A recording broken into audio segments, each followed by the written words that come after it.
Namaste and good morning to all of you. Let's start our Thursday class with the mantras. Om Guru Brahma, Guru Vishnu, Guru Devo Maheshwara, Guru Sakshat Parbrahma, Tasmai Shri Guruve Namaha. Om Bhu Bhava Swaha, Tatsavitra Varenayam, Bhargo Devasya Dhimahi, Diyo Yo Nah Prachodayat, Asto Ma Satgamya, Tamso Ma Jyotirgamya, Mrityorma Amritam Gamya. ओम सहनावतु सहना भुनक्तु सवीर्यं कर्वावहि तेजस्वी नावधीतमस्तु मा विद्विषावहि ओम शांति शांति शांति Prashnopanishad. We almost finished chapter 4 and that means with the question number 4 also last week, other than the last verse, verse number 11. And if you remember, this student whose name is Gargya is a grandson of Surya. And his question was about the dreams, the sleep. And let's see if we have understood the answers or not. Because the answers given in the Upanishads are very subtle. And we need a very subtle mind also to understand those too. So what was his question? He said, what are they that sleep in man? Now you got to look at it. Did you get that answer or not when we are sleeping? Because this is what we do every day. We sleep. Who sleeps when we are sleeping? And what was the answer? What again are awake? Which is the devata who sees the dream? And who is this happiness? On what do all these depend? So think about it. With the answers given by Rishi Piplad, is it clear in your mind or not? So these questions are not only for the Gargya Kumar. These questions should be our questions too.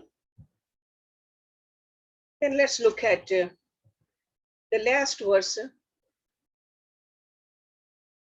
where Rishi says, this is the Vedas are saying too. It's not just I am saying it, the Vedas are saying too. In the Mantra Upanishads, Vijnanatma saha devascha sarvehe prano bhutane sampritashtanti yatra tadaksharam vedyate ya astuhu samye sa sarvagya sarvam ev avishesh iti. Vijnan Atma, that is a buddhi, the self of intellect, buddhi. Saha means with, devai, gods, that means the senses.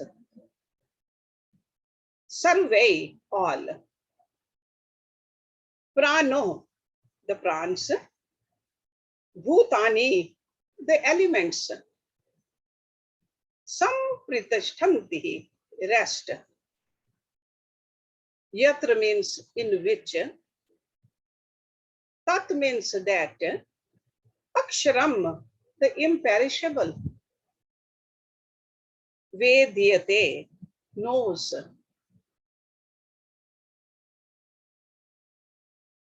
Ya, tu. Ya means who, tu means again. Saumya. Saumya means my friend, my beloved friend, Saumya. Sa means he, Sarvagya, omniscient. Sarva means all, Ev means verily, Avivesh, Avivesh, enters. Iti means thus. O beloved one, he who knows the imperishable, and who is the imperishable? Atma, Paramatma. Atma in whom rests the knowing self, that means ego or the intellect, with all the devatas, that means the senses, the prans, and the five elements, becomes omniscient, all-knowing, and indeed enters all to become all. Beautiful verse. I don't know how it's translated in your book, but this translation, which I just recited to you, it's very clear, no doubt. All the questions have been answered with this mantra from the Mantra Upanishad. Oh, beloved one, he who knows the imperishable. And this knowing is not just a theoretical knowing. This knowing means realizing, experiencing, that kind of a knowing. Atma in whom rests the knowing self, ego, with all the devatas, the prans, and the five elements, becomes omniscient, sarvagyaha, and indeed enters all to become all. So in this verse, the entire contents of the chapters have been beautifully concluded. So if you did not understand with the other verses, this verse very clearly tells us, answers all the questions. So this is where Vlad Rishi is quoting the Vedic mantra and citing his authority for all his assertions and statements which were given in the previous 9 verses. Because verse number 1, that was a question put in by the student. Then the 9 verses following it were the answers. And now in the 11th verse in this chapter, he's just making a very powerful statement by giving this mantra from the Upanishads. Enters to become all. Enters to become all. The one who realizes that he is not a mortal, limited ego center, but the essential nature is the self, which we call Atma, will realizes this unbroken life in all beings. That means there's an Atma which is homogeneous everywhere. It's not broken. It's not that Atma is here and not there. Atma is everywhere. He says that person comes to experience this sacred unity that is underlying the seeming diversity in this world which we perceive. So this is a unity in the diversity comes from this experience. That's what he's telling us. Enters all to become all.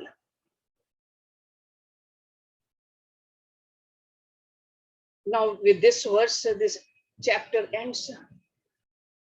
Now chapter 5. This is a dialogue between Satyakama and Pippalad.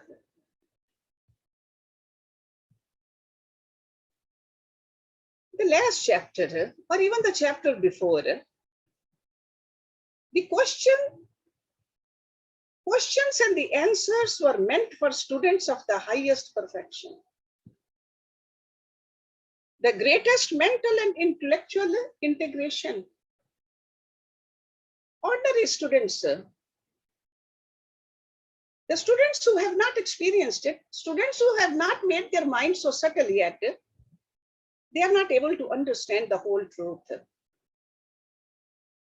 They really cannot feel, or they cannot see that experience when they hear about it only in the words. They really cannot see what is being suggested over here. What is the implication of it? So those who could not understand the indicated truth during the last conversation, This question will help them. This question. See, just like for any disease, there's always some kind of a treatment. Yogi gurus see that this is also a disease for human beings, that they cannot perceive the totality of life. So this is the treatment they are giving it to us. People like us who are suffering from dullness of comprehension, lack of concentration, and dimness of our mental vision. And technically, the term used over here is upasana. That's why upasana helps us to cultivate this kind of a vision. Upasana. So we have the meditation upon Om in this chapter. It's called a Om Upasana. This is what this great Rishi is going to advise us to cure this malady of lack of concentration and paying more attention to the pluralistic world, the temporary world which keeps on changing. We spend our energy and life into that. So constant and diligent meditation on Om itself has a potency to raise us into our evolutionary scale. That's how we can reach to the pinnacle of perfection. And it's like a gradual freedom we get, which is called a Kram Mukti by our rishis, gradual liberation. So in this chapter, we will have a description of how to meditate upon Om. And this description will guide us so that we can understand the relative values gained when with different emphasis we chant or meditate on Om. Let's start with the student's question. Athenam Shabhyaha Satyakama Paprachad Sa Yoha Vahe Tad Bhagwan Manusheshu Prayanantaha Omkar Abhidhayati Katam Va Saten Lokam Jyati iti. At means then. He means indeed. Enam means him. That means Rishi Piplad, Enam. Shabhya Satyakamaha. So the name of that young Kumar is Satyakam, son of Shibi. Shabhya. So father's name is Rishi Shibi and boy's name is Satyakam. Prach, asked. Sa means he, ya means who, ha means verily, where means indeed. Tat means that. Bhagwan, the Lord.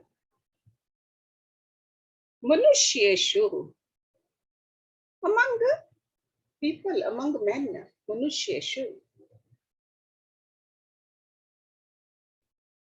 Paran antaha, until death. Omkaram, the Om.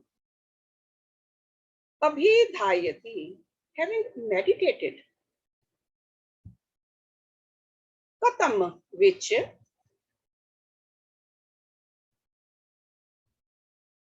Va ev, certainly. Sa means he. Ten means by that. Lokam, world. Jayati, conquers or attains. Iti means thus. Then Satyakam, son of Shibi, questioned him, O Bhagwan, to what world does he go? Who among men meditates on Om until his death? Okay. So keep on meditating on Om. Where will we reach? So with this verse, this Upanishad is explaining the Vedic mantra Om. And not just only reciting, but meditating on Om. We have seen so far this scripture, other scriptures also, the Vedic seers, they are never tired of insisting upon one method or another of worship or meditation, which can integrate our personality, which can make our mind single pointed. That's what they're trying to do for us, because mind is a scattered mind. Some people even say this is a monkey mind. They say, use this mind, it's a devata, use it properly to attain the goal of life. Because without the preparation of the mind and intellect, average person's comprehension or perception cannot appreciate the unity, which is underlying the diversity. So we need this, we need that kind of a mind. So Satyakama, one of the 6 disciples who approached this guru, asked this question, that what will be the destiny of a person who has been practicing meditation and contemplating upon the significance of the Om until death, prana antaha. We all know that in all the upasanas, it is necessary that upasak continues to practice till the moment of his last breath. It's very important. And the last breath could be end of ego over here. You have merged into the Brahma. That's the last breath too. But as contrast to this, a person of realization comes to experience the truth constantly, continuously. So that if the ego center has been dissolved while living also, you have reached there. In all conditions, in all times. And those are the people who are called Jivan Mukta. So in all these things, the rule is the same. As you think, so you become. But at the time, departing time, if we are still that level of sadhaks, and we are connected with Om, because our sensuous thoughts we could control, our passionate thoughts we could control, all our desires, worldly desires, we could control. Because otherwise, if we have not controlled that sensuousness, that passion towards the worldly things or the people, then the subtle body will have to go reappear again in a form to fill the experience which is demanded under that kind of a mind. So that means we will take a birth again. Bhagavad Gita said the same thing.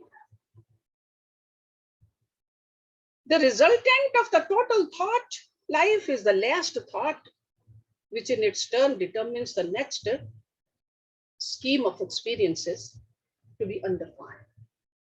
Last thought. So this is what this question is. To what world does he go? Because we know at this point in our life, we know we must leave this body. We must. Anybody who has come will definitely go. Where will we go is dependent upon how we are, where our mind is right now. Okay. So let's see how that great Rishi Pipalad is answering this beautiful question, which is very important for all of us. I mean, all these questions are very personal questions for us, actually, if you look at it. Tasmai sa Oh, watch. See, tasmai. Tasmai means to him. Sa means he. That's a Piplad Rishi. Uvach means said. So that shows that next two lines, in this verse number 2, they are spoken by Rishi Piplad. एतत् द्वे सत्यकाम परम च अपरम च ब्रह्म यद ओंकारः तस्मात् विद्वान् एतन एव अयतनः एक तरम अन्वेति. एतत्, this, ve means verily, satyakam or satyakam. Param, param means superior. Cha means and, aparam, lower or inferior. Brahma. Yat means what? Om karaha, om. Tasmat means therefore. Vidwan, the knower. Attain, by this. Ayatnena means ek taram, one of the two. Anveti, attains. He replied, Satyakam, the syllable of Om is indeed the symbol of both the lower and the higher Brahma. That means the conditioned and the unconditioned. It also means the finite and the infinite. Okay, when he says Param and Aparam. So just look at it. The syllable of Om, the Omkar, is indeed the symbol of both the lower and the higher Brahma. Therefore, he who knows it by this means surely attains either of them. So that means the choice is ours. Whether we want to stay connected with the finite or whether we want to connect with the infinite. Whether we want to stay in the conditioned or unconditioned, in the lower or the higher.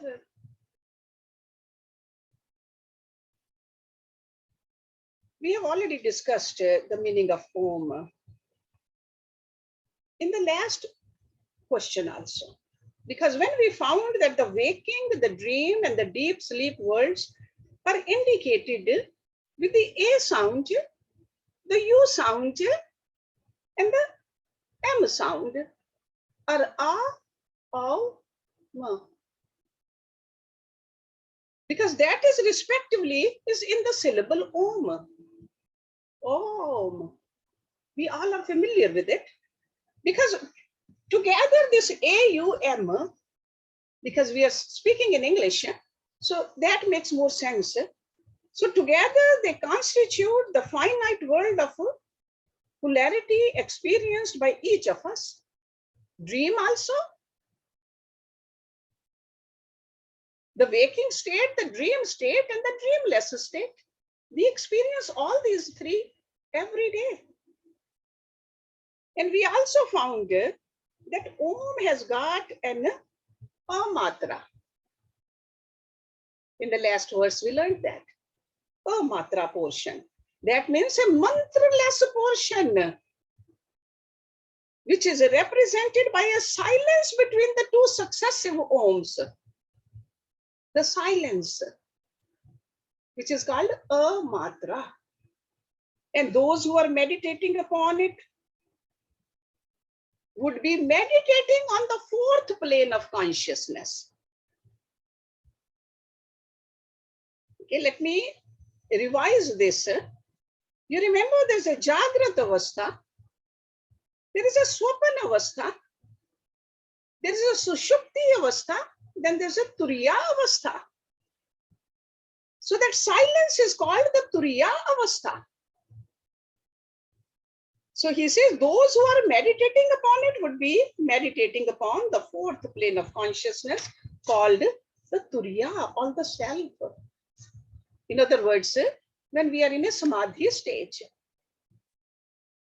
and we are connected with the infinite at that time, the eternal, which is same. If somebody says my samadhi is better than your samadhi, they have not reached the samadhi. Somebody says my guru is bigger than your guru, they have not, they are far away from it. My Ishta Devata is better than yours, that is still at a very low level of understanding. So infinite, that is a Turiya Avastha. Om is a symbol which has in it not only the superimposition of the finite, but also a representation of the infinite. That's what he's telling us. Lower also, higher also. God is here, God is there too. Om Roop Vasvaha. God is everywhere. That is the Om. These rishis, they are teaching us how to expand our understanding. Therefore, the verse says that the result of the Om meditation would depend upon the bhavana. That means how that devotee maintains that attitude, those thoughts, while meditating on Om. It all depends upon that. Parrot can say Om too. So it's not just only reciting the Om or saying the Om very long, because your lungs have become expanded. You can say Om. It's not dependent upon how you are saying it, but with which bhavana you are saying it. Remember again the principle being as you think, so you become. If an individual is meditating upon the significance of Om letters, A, U, and M will be attaining the finite world only. But on the other hand, if a person is meditating upon Om as the supreme eternal principle, then what will happen? We are really inviting a result by which he is gaining the great supreme. So the meditation on Om in the finite level will be described in the following 3 verses. That's what those 3 verses are next. So do not get confused. Okay? Because in this verse, he clearly explained it to us. Lower and higher. Let's look at verse number 3 now. स यदि एक मात्रः अभिध्यायति स तेन एव संवेदित तूर्णम एव जगतेयम अभिसंपद्यते त्रिमिचहो मनुष्य लोकम उपनयन्ते स तत्र तपसः ब्रह्मचर्येण श्रद्धया संपन्नो महिमानम अनुभवति. स means he, yadi means if. Ek matra. The one syllable means the A in this case, or A. Abhidhyayati, meditates upon. Sa means he, ten means by that, ev means alone. Samveditaha, being enlightened. Turnam, quickly. Ev means verily.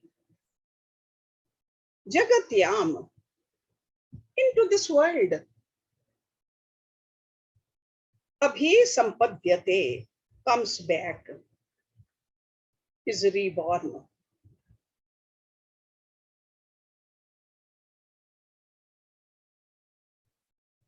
Tam means him, Richa means the Rig, that means the Rig Ved, Richa. Manushya Lokam, the world of man, human beings. Upniyantehe, take.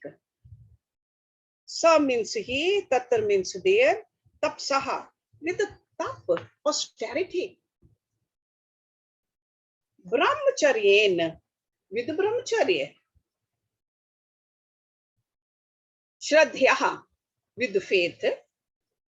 Sampannaha, being endowed. Mahimanam, greatness. Anubhavati, gets. He says if he meditates on one measure of it, matra, one measure, then he, being enlightened by that, comes quickly to earth again. That means comes back as a human being. The Rig Devata leads him into the world of men immediately. And being endowed with austerity, celibacy, and faith, there he easily attains greatness. Okay, so meditating only the part of it, not the whole of it. One measure of it. What does it really mean, one measure of it? From this verse onwards, the discussion is exposing the finite nature of the results accrued by the meditating upon the grosser or the lower aspects of the Om syllable. That means that God is over here, God is in my Guru, God is in my Ishta Devata. Being attached to a certain form also. Finite. Sure, meditation is there, love is there, devotion is there, but attachment is only to the finite. By concentrating upon the sound which comprehends the waking state experiences. So after that, that individual comes back quickly to the world of mortals. Sure, there's a greater inclination for spirituality because there is some sadhana done, and a greater subtlety of the mind and the intellect also. With that kind of a sadhana, you can easily comprehend the truth. But the diligent practice needs to do. Only then you can come to experience the glory of the selfhood. So in this verse, the Rishi Piplad is clearly pointing out that no upasana is possible, or the perfection is possible without tapa, brahmacharya, and shraddha. Now we got to see, where do we stand? How much tapa we can do? And in Bhagavad Gita, we learned all the details about the tapa. Tapa can be sattvic, rajasic, and tamasic. What kind of a tapa we are doing? Are we doing the tapa with the body and our speech and our thoughts? All of it or not? Tapa. Brahmacharya.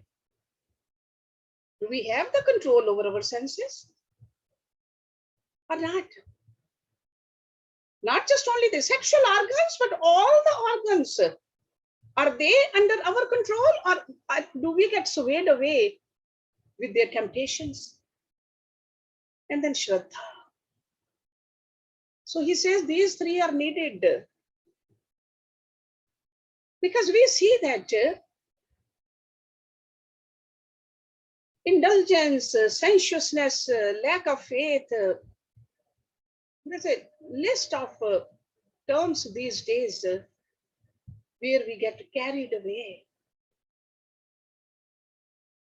Carried away. But as a practitioner, we got to be careful about if we really want to attain that goal. So remember, austerity does not merely mean unnecessary self-withdrawal, self-denial, forced self-restraint. We got to put an intelligent effort into it. We got to see that with this etapa, where we are going.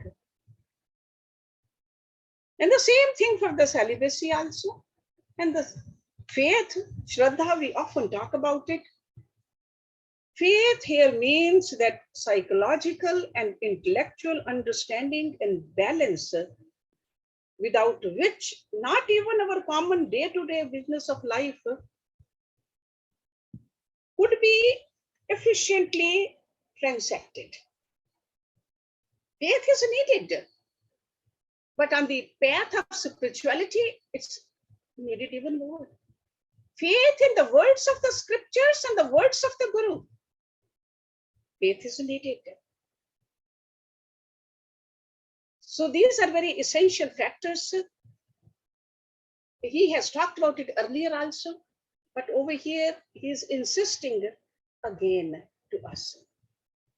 We must have a faith in the spiritual science, the spirituality, what we are learning. We got to have a faith in our Guru, and we got to have a faith in ourselves also. Sometimes we think that no, we cannot do it. Faith in ourselves. Only then we'll be able to live the great and noble values of life which are insisted upon us in order to move forward. So here the scripture is insisting upon all the three, says that upasana of Om should be undertaken by people who are living values in order to yield any kind of a promised result. So even in order to come back as a human being, we need these three. He says, even if you're meditating upon one matra, one measure, thinking that God is here in my Guru or in my Ishtadevta or on this earth, that is like a small dose. I think we have one more time for one more verse. Because in the next verse, he's talking about the Dvi Matren. What happens to that person? Ath yadi Dvi Matren manasihi sampadyatehe sa antriksham yajurbhi aniyate somlokam sa somloke vibhutim anubhuye punar avartate.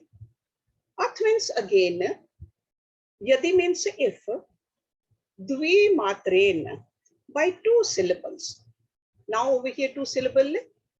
In the Om, the second syllable is U, A plus U. Manasi, in mind, sampadhyate, attains. Sa means he, antariksham, in the sky. Yajurabhi, by the Yajus.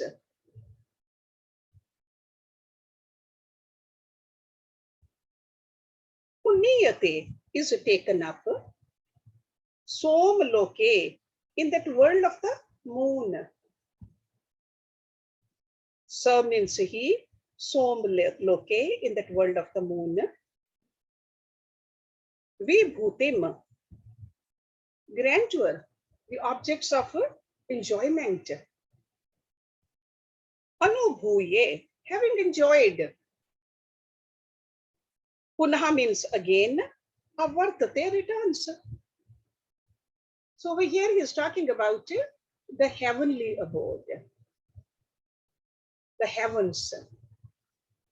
If he meditates on its second matra also, becomes one with the moon, He is led up by the mantra devta of the Yajur Veda to the world of the moon.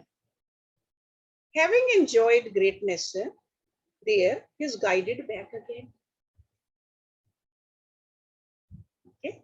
Because of that kind of a meditation, sure, it will take you to higher realm. Thinking that God is not only on the bhu, in the bhava also.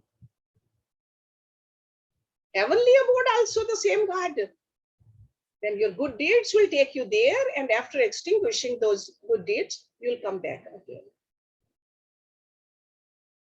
So just as the previous verse where the discussion was upon the fruits occurred by the meditating upon the one matra, one measure, here in this verse, the fruits of the worlds gained by one who's meditating upon the two mantras. First also, second also. It's not only the second alone. So it's like a inclusive of the previous one also. So that means those qualities also, tapasya, the brahmacharya, and the faith has to be part of it. So the Rishi says that its presiding deity, the Yajur Mantra Devata, will guide the meditator into the world of the moon. And he will be guided back to do his mortal coil again after finishing up those karmas. We'll start with verse number 5 next week. So let's end the class with the mantra. Om Purnamada Purnam Idam Purnat Purnamudachyate Purnasya Purnamadaye Purnameva Visheshyate. Om Shanti Shanti Shanti Om. Thank you very much.